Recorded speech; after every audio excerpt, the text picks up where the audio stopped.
everyone, today I am here making Butterbeer. I am with my friend Vic. Do you want to introduce yourself? I'm Vic. Yeah. We've been Harry Potter fans for a while. The 20th anniversary was just this past week, so yeah. Yay. Alright, so for this recipe you need 4 cans of creaming soda or cream soda, whatever you call it, wherever you're from. 1/4 of a cup of butterscotch syrup. The recipe says 1 cup of heavy cream. We don't piss around with cream in New Zealand, that's just our regular cream. 2 tablespoons of sugar. 2 teaspoons of vanilla extract. That's a lot of vanilla extract. 2 teaspoons. Most recipes are like 1/4 of a teaspoon. Okay, and 1/4 of a cup. I saw the one in the 1/4 of the cup of melted butter. Apparently it makes 4 cups of butterbeer. So this one we make 2 different mixtures, one with the cream soda and butterscotch, and one for the topping that has the cream and stuff in that. So we'll do the liquid mixture in that one, and then the topping mixture in this one. So that one we just need to combine all the cream and soda. Should we just do that? Yeah, and the butterscotch syrup, and stir. So I've got that here. I need to open this. Just pour it in. Yeah, pour it in. Oh, that looks like a really awful colour.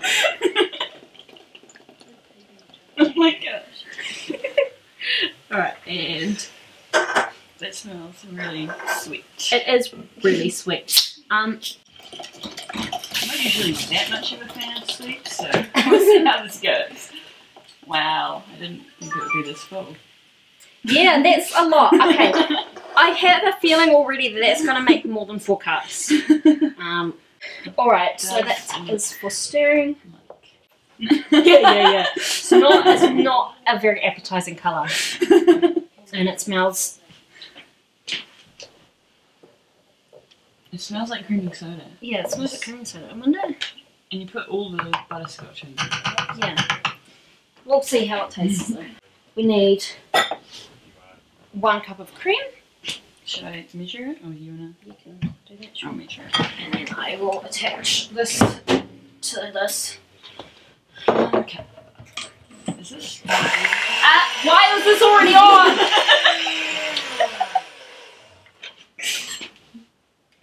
I know what I'm doing. I don't.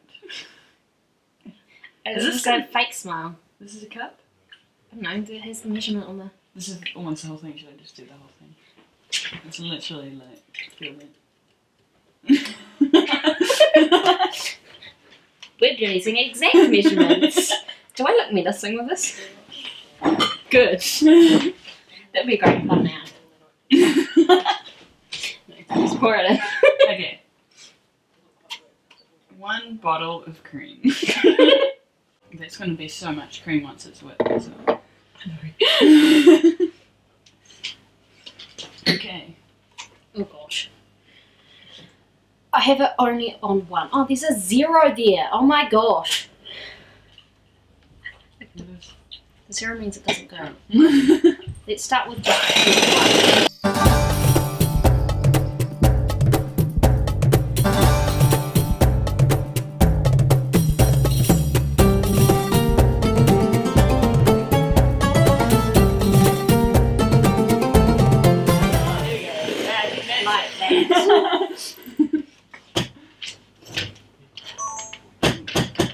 That's like 5 more minutes. Cool. Plenty of footage. That's good. Okay, I'm not gonna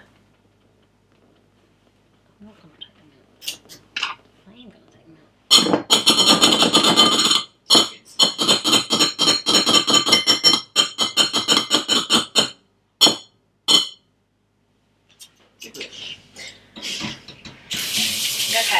Now I need to rinse these. Okay. What is in there?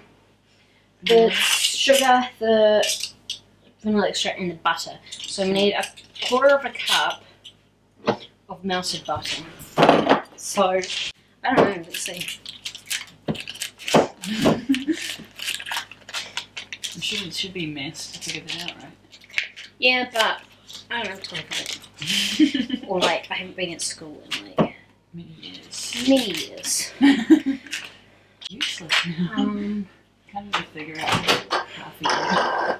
Just press start because that's 30 seconds and we'll see how long that goes. Okay, but for now, what we need in here is the 2 tablespoons of sugar and the 2 teaspoons of vanilla extract. Okay. 2 teaspoons of this. Yeah. Inch. Yeah. Because we want to die. From vanilla. Oh my gosh.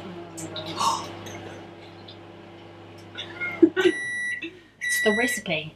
You do it following the instructions the first time, and then It just looks like chocolate. It's vanilla. Yep, this because vanilla's black. And then 2 tablespoons of the sugar. Because it's already oh, take it out. Maybe. Once it starts popping, like popcorn, when it's not popcorn, you know to take it out. I don't know. I don't cook. I don't know anything. I think that sounds like that, right? Fold it. Fold it. Okay, this is halfway to a quarter of a cup. Oh, cool. Right, so I'm wrong. Man. What is that? Oh my gosh, I can smell the vanilla. Just the vanilla? Just the vanilla. And then we mix the butter in it. Cream's already butter. We put butter in the cream.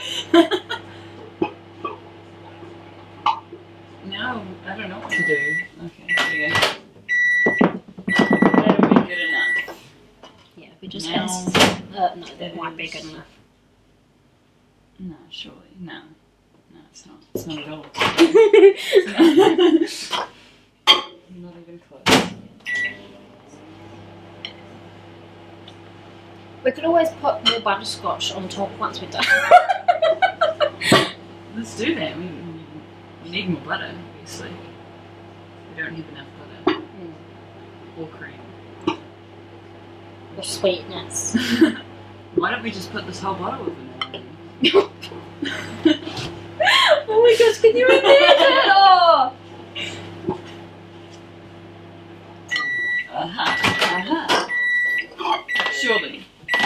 Surely this is acceptable now. I still see some lumps in it. It's probably quite off. Actually, maybe it's probably better. Just mash it with a fork. It's hot enough that the rest of it will just melt. No, it's fine. It's melted already. Okay, so then we put this in, then melted butter until no longer streaky, and then in brackets, add more butter if desired. So, maybe not. I think maybe we don't desire. Holy Like, ew. no swearing, no swearing on this channel. Okay, we went out to all the trouble to whip the cream, and now it's gonna melt. It looks like a giant egg. Oh, this is a disaster. This was a bad idea. Why do you add hot butter to whipped cream? Why did You're you not supposed- realise this would happen? right? It said the recipe. I was like, okay, I'll follow the recipe. It didn't even occur to me. We might have to whip the cream again. This is what's happened to the cream. What is this? We will be eating this later. Well, you're supposed to drink. top. You're supposed to top it with this, or like top the liquid mixture with this. Like, how do you do that? It's not gonna hold. No. Just mix it in. a spider. I'm done with folding things in. I'm just gonna Oh, mix it's it. starting to look curdled. Should we like taste test this before we? Yeah, maybe. It's genuinely starting to look like porridge now. I like porridge. It's all right. Oh no, maybe it's firm enough to.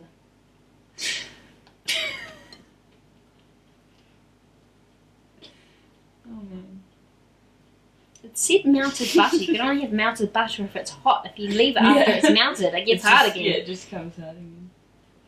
This is not our fault. This is clearly the recipe's fault. I'm leaving it there. Taste it.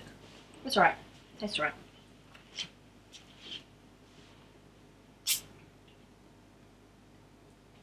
It tastes very buttery. Very buttery. For this. Okay. Okay. So that's that done, apparently. We just need to put it in the things. So we put that in this? No. No. What happens is we apparently ladle this into the cups. And then we top the cream. Why don't we just pour it? Why didn't we just pour them directly into the cup? Like Anyway, ladle. Give me a cup. I feel like this is It's nothing just- like Butterbeer. Yeah. This is not how I imagined Butterbeer. Yep. At all. That's alright. We try one recipe. And if it doesn't work out, then it doesn't work out. It feels really odd to ladle that. Yeah, well, it's a ladle. You could probably pour it, but Cease to ladle on the I'm recipe? following the recipe. If it doesn't turn out right, it's not my fault.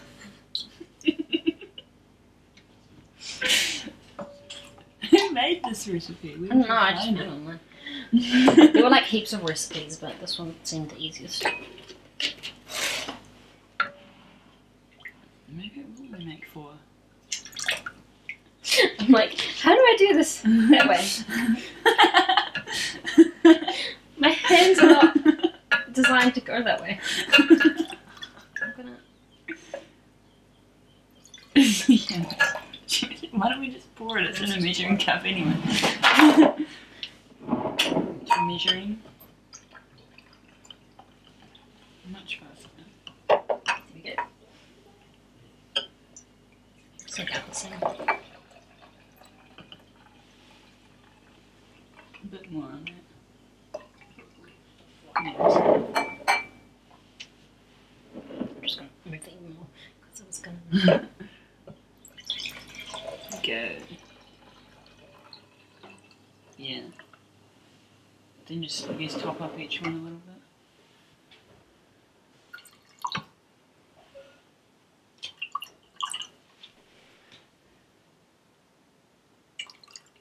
I can't reach that one. Oh, that one was too much. Okay, now we need like. To put that on that? Yeah. It's just gonna go. Yeah. I guess we'll try it at least once. I'm gonna rinse this. And ladle that. Yeah. Maybe that needs ladle. This is going to be very interesting. I think. I need to mix it more because look at it. It's starting to separate a little bit. Oh my gosh. What is this? Oh my gosh, I should have thought about all of this. But I didn't, so... Somebody posted it online, they obviously thought it was good.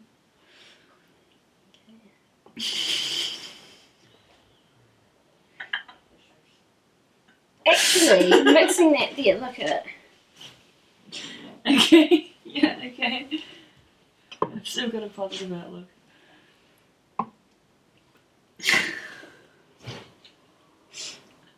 And it's like... Well, people eat ice cream and soda, so... Yeah.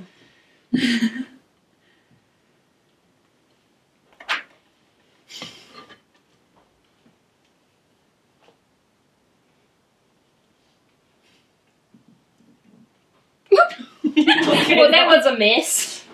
Oh, it's starting to.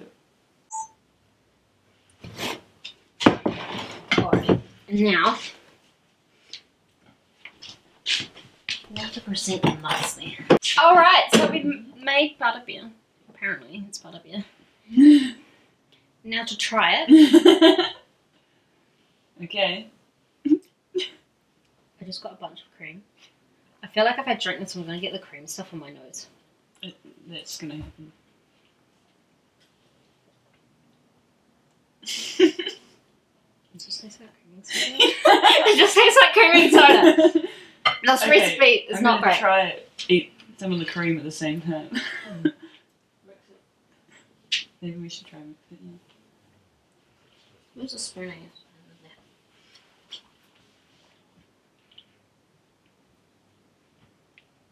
No, it doesn't taste different. I mean, it tastes alright. It's just...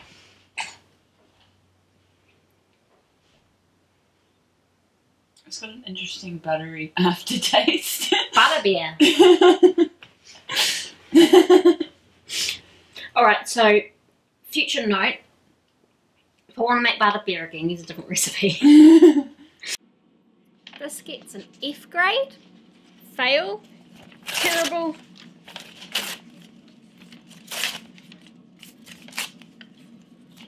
There we go. That's wrapped up.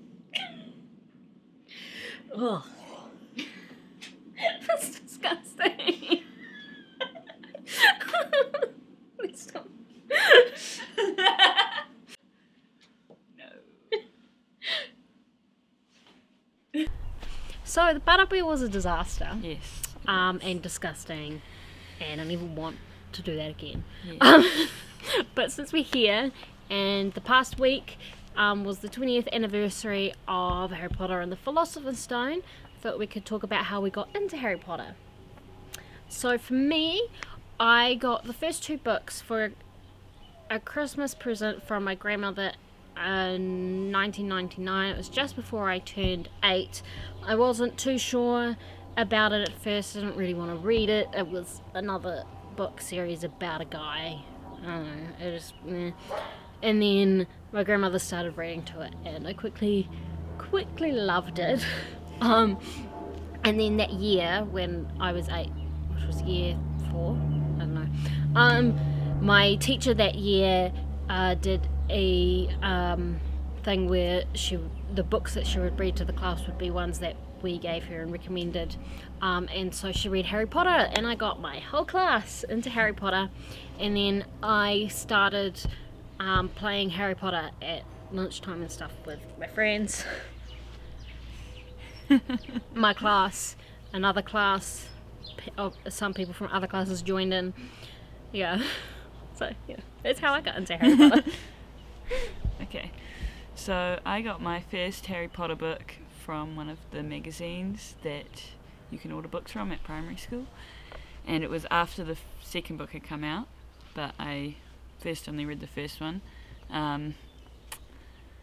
I got into it probably with my parents been reading it as well, and my brothers, and so I didn't really like it as much until the third one came out. That's what really made me get into it. And then I met this one in intermediate, and since we were friends and she was really into it, that encouraged me to be more into it as well. And that's when we, a couple years later, started getting into writing fan fictions and things about Harry Potter. It's still on the internet. Oh, God. Some of it's Is still it on the really? internet. Yes. I've deleted most of the really bad ones. But it's still there. I looked up the other day. Oh my god. Oh no. What if my future employers find that? Your name's not connected to it. It's fine. Oh gosh. Good times. Yeah. Okay, and who's your favourite character? My favourite character. I actually have 2 people I want to mention now. Okay. So first I wanted to say Mad-Eye Moody, because I really like the way that his characterization is and his whole constant vigilance and everything. I also think it's really interesting that most of the time that you know him, it's not actually even him, it's someone using a Polyjuice potion. That's a really interesting way to approach a character. And I also think the way that he died was how it just sort of happened and nobody could really react to it, and it just came out of nowhere. It was a big shock for that book, and it also was, I think, how he would have liked to go out. He wouldn't have wanted everyone to make a big deal out of it. And I like that he turns Malfoy into a ferret. What's up that? But the other character I thought of that I actually wanted to mention is Luna Lovegood, because she is so weird and she just is herself. She just, even though people bully her, she just lets herself be herself. I think that's really important to learn. I think it's really cool to have a female character who, there's a lot of cliches where they either have to be extremely good at fighting to be a strong character or really brainy to be a strong female character. I think it's really interesting to have a female character who is strong because she is just being herself, even though she's different. I think that's really cool and a really good role model. Yes, Luna's great. For me, my favourite character is Remus Lupin. He's had, quite a hard life. He had only a few years of happiness, in there. He was bitten and became a werewolf at 5 years old. He wouldn't remember not being a werewolf. And he had a few years of happiness with his friends, with the Marauders. But then he lost them all in one night, and he was alone for 13 years.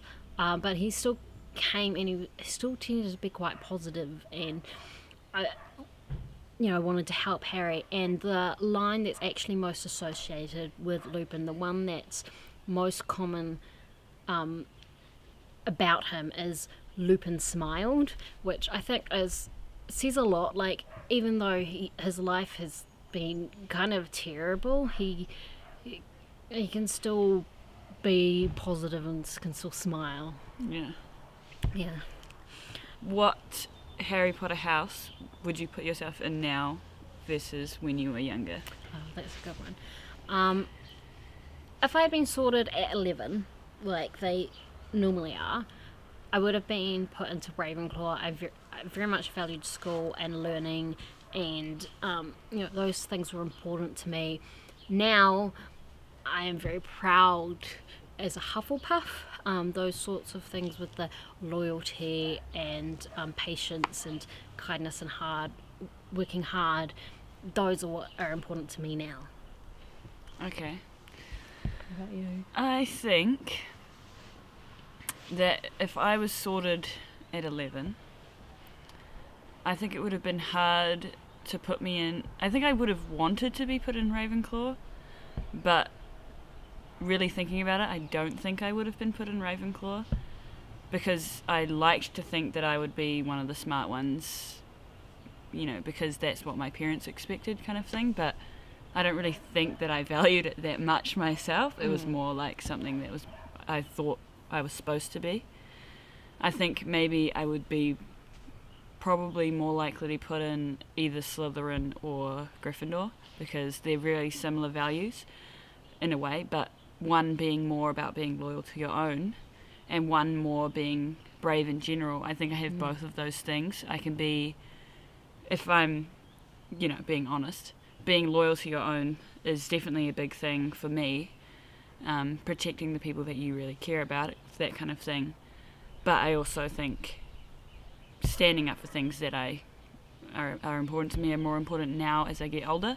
So I think maybe now I'd be more likely to be put in Gryffindor, because I'm more likely to stand up for things that I care about in general. But when I was at that age, since I didn't have that kind of side of me developed, because I didn't have values yet, because I was a kid, I probably would have been put in Slytherin, to be honest, because I was really about sticking with your friends and your family and taking care of them and sort of being in your own little world. I wasn't really ambitious jobs or career-wise or anything like that, but I don't think all Slytherins really are. Just the ones that really stick out, Yeah. Yeah. So maybe another house that could have been an option is, in a way, Hufflepuff at that age, because they really care about friends and just sort of having friends and being around your friends and family is important for Hufflepuff. Yeah, but the difference between the loyalty for Hufflepuff and the loyalty for Slytherins is that the Slytherin loyalty is very much their little group, their own. They have to protect their own, whereas Hufflepuffs are more about fairness for everyone. And like, obviously the people who are important to them are very important to them. They will stand up for what they believe is right. Like in Deathly Hallows, they were the house that had the most people other than Gryffindor stay behind and fight. Yeah. I really think it's so hard to think of what house you could be put in because there's so many different aspects of me that you could read in different ways. Like I think a lot of ways you could think, you know, I tend to put my own people, like my own group, ahead of other people, but in other ways I don't think that's true. I don't know, it's hard to... It's hard, yeah. It's like you can't, there's not 4 types of people in the world. Yeah. So sorting people into those things are quite difficult. I always have been really sort of drawn to the underdog as well, especially, and I think that's quite a Hufflepuff thing, to be drawn to taken care of and the underdog. Like in primary school, all of my friends were the ones who were sort of shunned by other people in a way. That was sort of my group. Those were the people that I was drawn to hanging out with because I was the same. And I never liked the kids that wanted to exclude other kids. That wasn't something that I was okay with. So I think that shows the sort of fairness towards everyone in a way. But because of that, at the same time, I'd be very protective of my friends from other people because I didn't want them to look like they were getting taken advantage of in a way. So it's complicated. It's the Hogwarts houses are very interesting, I think. It's a very complicated thing. But like for me, it's always seemed pretty clear cut. Like I value these things, I know that. But like that's not to say that the traits from other houses aren't important to me. Not necessarily intelligence, but like, well, yes, okay, intelligence, wit, and I like learning stuff. I love learning things, not in school, but learning is something that is important to me. So there's that for Ravenclaw. I'm a coward, so I would not fit well in Gryffindor. I'm scared of everything. But yeah. Well, I think Gryffindor is quite big for me now because I tend to be more...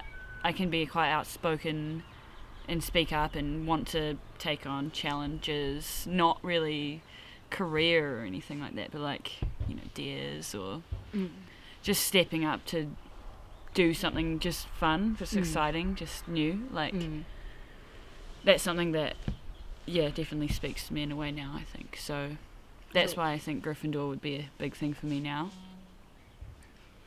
So that's why you drink more of the Butterbeer than me. You have to try it more than once, you know. Taste buds, they develop. Oh my gosh, it was a disaster. Oh my god. But you could have convinced me to drink that whole cup easily. I would have done it. I would have made you do that. Gryffindor, Hufflepuff. There we go. That's that covered. Oh my gosh. So, that is the end of this video. Our Butterbeer experiment sucked, but I hope you had fun watching the disaster.